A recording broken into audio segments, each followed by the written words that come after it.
The History of Endless Fear, Part 1. Endless Fear started as the Zappy List, which is a bunch of guys riding like kick scooters. That's a fact, right? And I joined that group, me and my buddy Brian Hall, or Brian never even joined the group, it was just me, but I had Brian Hall behind me. And he would like build badass shit for me. And I would like blow those guys away by going faster and faster on these little kick scooters. And they thought I was building it, but I wasn't. I had Brian Hall building that shit for me from Thunderstruck Motors, bitch! And I built like shit that I did like 60 miles an hour on a little fucking stand-up scooter, and that was back in 2001. And everybody on the group was just going nuts. And I'd show up at the gasser races and like blow them away on their go-pads and school those little punks. And I would go, who is this fucking electric guy? And I'm going, I'm the electric revolution, motherfucker. I am like the guy who came here to shake this shit up, right? And I went from like, okay, the bad story is I had it's a good story, is I had like the store in Fisherman's Wharf, and I lost it to a lithium fire using experimental batteries made by this guy in LA called like EV World. Burned down my whole store, man. So anyways, we got a store on Fisherman's Wharf and on Market Street, right where the subway is now.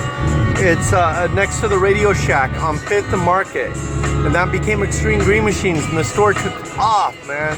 And we had like a ton of employees, we did a ton of sales, we sold a bunch of stuff, and everything was going good. And our lease expired after 1 year, and I got like this bigger store that was like 10,000 square feet, and like we went a little crazy, you know, like we like got a little crazy, and we went out of business within 3 or 4 months after starting the new store. And what I learned about all that is, number one, I'll never do retail again. I swore, man, I'll never do retail again. And number two is that location, man. Location's important when you're doing a retail store, right? Location. Location. All right, so I lost my retail store, and I'll tell you, there was a lot of hard things about losing my store. I know what it's like to be a store going out of business. I'm gonna turn down the music and talk serious here, all right? It's like, and the worst thing about going out of business, I remember was telling my guys that, you know, they don't have no job anymore. And the second biggest disappointing thing was when people on the forums were just like, shit. Like they were so bummed because like we were like the center of that whole like zappy scooter universe, you know, like we'd have like meetups at our store, we do like hill climb races, or we go challenge the gassers, and the head of the gasser group tried to get a restraining order on me and sent my ass to court, and he lost badly in court and got a restraining order on him. And it was just like an adventure.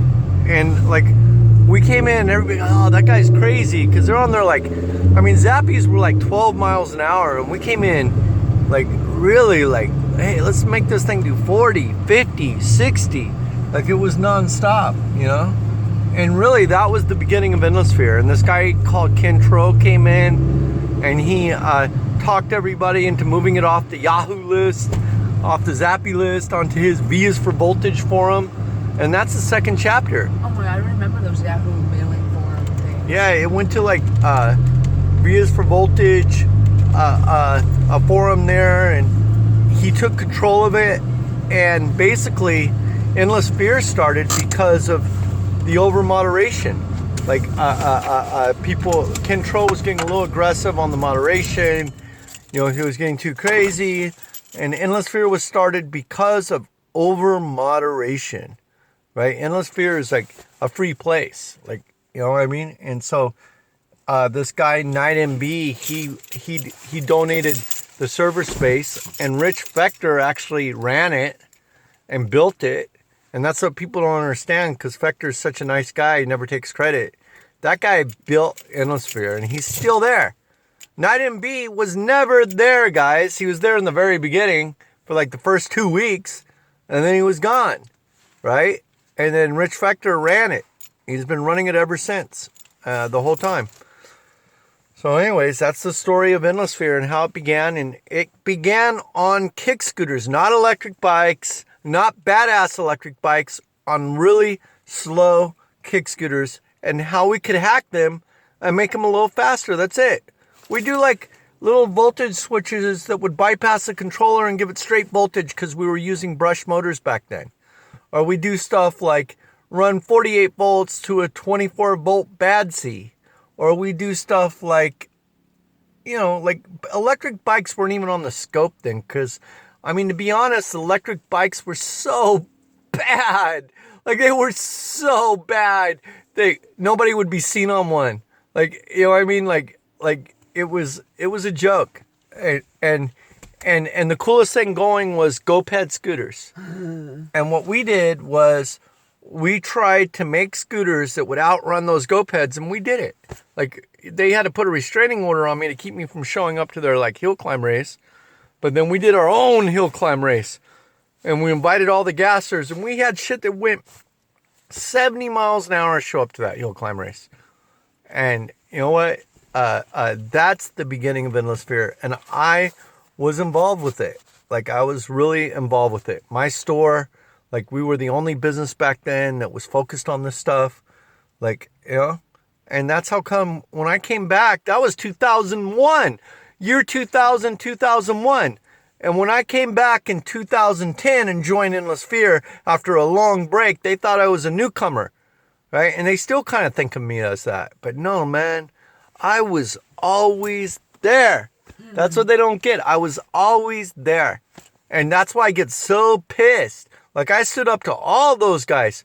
Like, Live for Physics, he became the big dog on speed. I challenged him to a race, and me and him are still friends, right? Because we won each other's respect. And, like, I'm one of those speed guys. Like, and I believe in it. And I think I pushed, not Endless Fear, V is for voltage, or what do you want to call it? The Zappy list back in the beginning. Like, I pushed him to go faster because I said, like, dude, even like 30 miles an hour, it's not enough. And that's the story of the very beginning of Endless Fear, which started on not V is for voltage. It was the Zappy Yahoo list. Yahoo! Right? And that's how come I feel like a little entitled, man. Like, Endless Fear is like kind of like a group I helped get started. And Justin, he was just in like high school at that time. You know what I mean? And in part 2 of the revolution, that's coming up because there's only 4 people who know that story in this world. And I'm one of them. And I'm the only one talking, obviously. So I'm going to tell you guys the real story behind the revolution. And guess who kicked it all off? I did. Yep, me. And I'll tell you how all that went down and how like it ended up in Justin's hands. And I'm like so thankful everything played out the way it did, obviously. But I'm going to tell you guys a whole story tomorrow night.